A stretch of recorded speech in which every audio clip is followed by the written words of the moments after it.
Yeah. So that she can play. And then she goes and doodles on the damn rug. Well, let me ask you this. Okay, when she doodles, does she go around and do her doodle dance? You know, do the whole circle thing? Because you have to kicking the back doing legs. that. She's always sniffing around, though. But Bobby told me this, that dogs actually are embarrassed to doodle sometimes in front of people. Like, she only doodles when no one's around.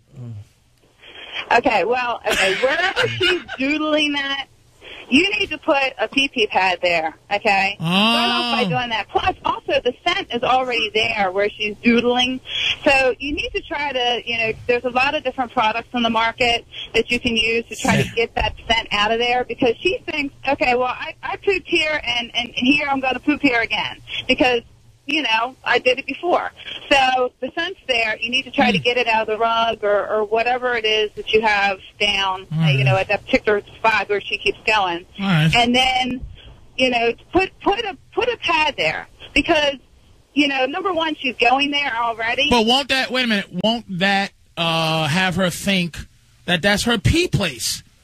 Like, if I support that she's peeing there.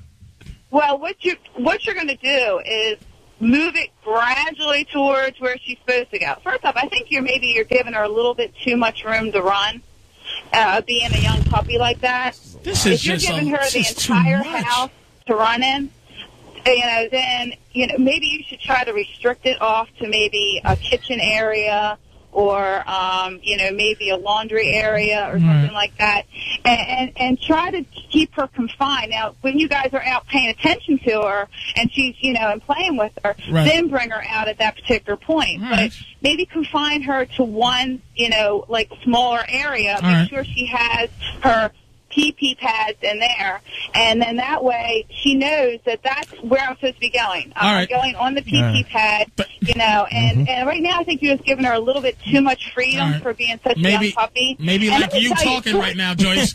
Jesus Christ. Do I have to put a wee-wee pad down for your mouth? Will you slow down for a minute? Jesus. Joyce, we got to take another call. Thank you for calling, sweetie. It's a lot of work. Why don't you just have a baby? I tried. I don't think I'm working. And Lord, that feels good. Hey, Chris, what's up, man? What's up? How you, man? Listen, that lady you just had on can't be a dog breeder. There's no way. All right. Nobody knows nothing. My family's bred dogs from the time I was like 5 years old. I remember teaching dogs to go to the bathroom outside. I'm going to tell you, your accent sounds like you really love animals. He's like, hey there, come here, Fluffy, I love you.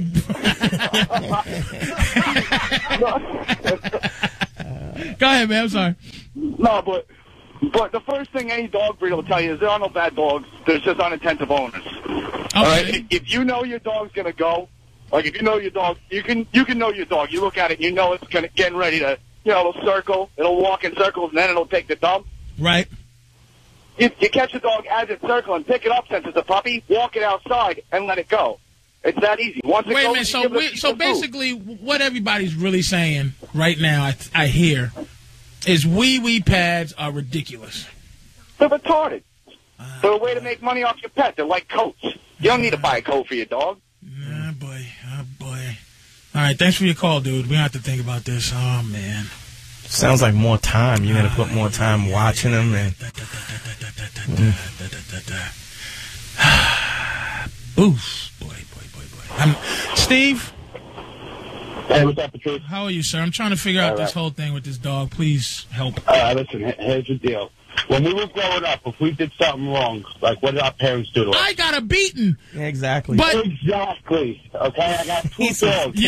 I almost feel. Wait a minute. Let me absorb this right now, because, dude, I'm feeling you.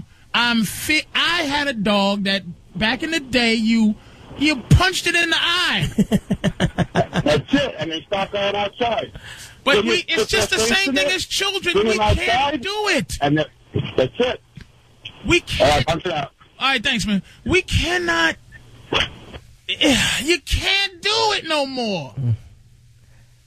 You can't kick the dog in the stomach like you could Patrice Oneal is going to be on ASPCA Dallas Cop. You cannot Animal put the dog police in a cobra clutch until it's slightly chicken wing. It slightly starts to go to sleep, and then you hit it on the back of the neck to wake it up. Because we could hit a dog. When I grew up, you hit a dog with newspaper. The dog went smushed his nose in it. The dog knew something bad was happening, and if it doodled on the floor, it would look at you like it knew it did something wrong and run for its life until you cornered it, hit it with a golf club, and dunked his head in water while you wore your number 7 Atlanta Hawks jersey.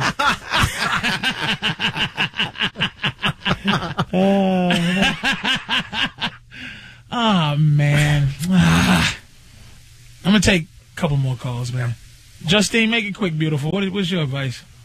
Oh, no, I was just going to say you need to pay attention to your dog, because when we got our puppy, he was 3 months old, and we would keep him in a crate when we weren't playing with him. We always watched him, and we would take him out every hour in the beginning and give him a cookie every time he would go outside. And then he got used to going outside and going to the bathroom, and now he'll come up to us when he has to go and just, like, make noises and just do, like, a pee-pee dance, and then, you got to and how old is your dog now, though? He's 1.5 years. And he'll come up to you and go, How long did it take you to train him? About, 2 weeks. Because you just got... So it's 5 months... So it's 5 months... How much more time before I have to... You're supposed to keep them in a crate for at least a year when you're not home or when they're sleeping, because it gets them used to being... Excessive. When they're by themselves, then they get used to keeping themselves busy. They don't get bored. And then later on, when they're alone, they won't chew up your house, because he needed, he's a Labrador, so he needed to figure out how to keep himself entertained and keep the crate trained. All right. Yeah, I'm telling my girl to listen to this, because this is people helping her out, because it don't doodle on my rug. Thanks for calling, sweetie. We'll take one more call.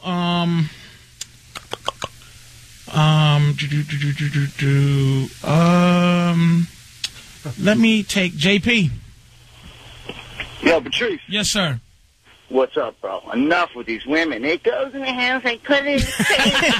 Already. That's how I feel about it. I'll punch that dog right in the mouth. Punch his baby teeth out. But let me tell you something. You are a man who tries to tell me, you got to train your woman. You got to keep your woman in line. There you go. And you can't stop your dog from peeing on the floor? How are you training a woman? It ain't my Emma effing floor, I told you. I'm trying to help this bitch to stop doodling on this other bitch's carpet. Well, you better train. You better not be saying you can train a woman if you can't stop a dog. But you can. This is what I was saying to Dante off air. I can talk to a woman. They understand the communication in terms of. I don't catch my girl peeing on the floor and then grab her by the scruff of her neck and go, bad girl. Even though actually. But what I'm saying is it's dog. I watched that season Milan. And he's gangster with it. Yeah, he's amazing. But I'm saying what you do with women is that it's a social thing. Dogs is this animal thing, even though the woman thing is animal too. Yeah. But you got to understand what I'm saying.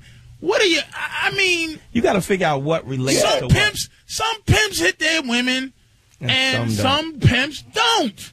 I figure... The problem is you just said it yourself. You said there's a difference between, you treat a woman like a woman and then an animal is an animal. You're trying to treat like all these women saying, be nice and give it a cookie. That's treating like a person. It's a dog. If it pees on the floor, kick it. I'm not... He's got out of there. If it pees on the floor, kick it in. That's Hey, oh, man. We got to figure out.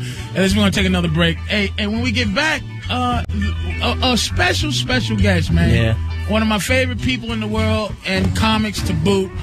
J B Smoove will be with us after the break. Awesome. Opie and Anthony, Patrice Oneal, Dante Nero. Take care.